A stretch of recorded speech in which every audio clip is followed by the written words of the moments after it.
Capitol Hill was the focus for the second day of annual Greater Lafayette's commerce trip to Washington, D.C. The delegation met with both of Indiana's senators as well as its 4th District representative.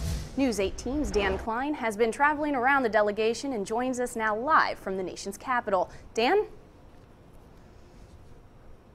Well, Brittany, yesterday it was all about meeting some of those that shape the policy here in D.C. Today it was all about meeting those who make the policy here in D.C. While there is some optimism that some things can change and some of those policies can turn into law by November, there's also some realism. Infrastructure and transportation was the subject of the second question from the audience as the Greater Lafayette delegation met with Democratic Senator Joe Donnelly Thursday morning. He says he's hopeful a transportation bill can get done this year, one that addresses the gap in current revenues being brought in by federal taxes on gasoline. What I'm really focused on is jobs and continued job growth. Donnelly serves on the Senate Armed Services Committee. This week, Defense Secretary Chuck Hagel said a shrinking defense budget would mean that the American troop level would drop to about 450,000, its smallest level since World War II. Donnelly says without the budget being released yet, it's too early to comment. We have serious challenges. We obviously have the most advanced and preeminent military in the world, and we will always keep it that way.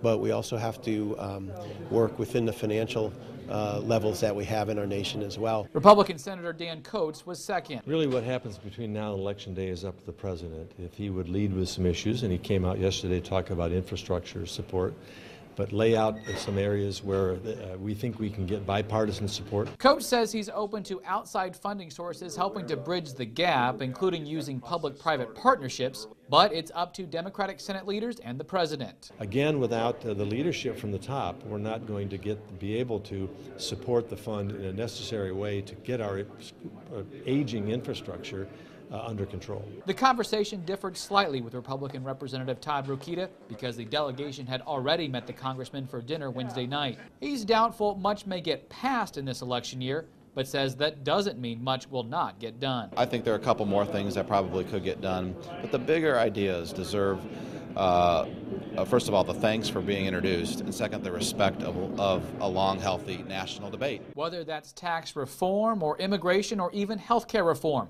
as a bill he's co-authored would do. A member of the House Budget Committee, he opposed the move by House Republicans to raise the debt ceiling without a fight earlier this month. And I don't apologizing for using that debt ceiling to leverage reform on spending every chance I get.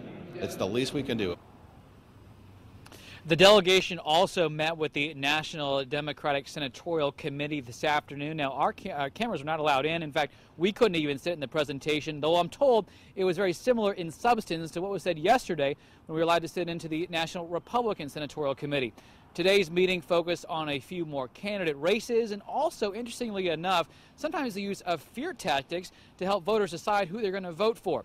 However, I'm also told that when it's all said and done, the Democrats still believe in November that they will still control the Senate. Now, tomorrow the trip wraps up with a visit to US Ignite, and that's an organization that's devoted to creating next-generation internet applications in areas like public health that will have a transformative public benefit.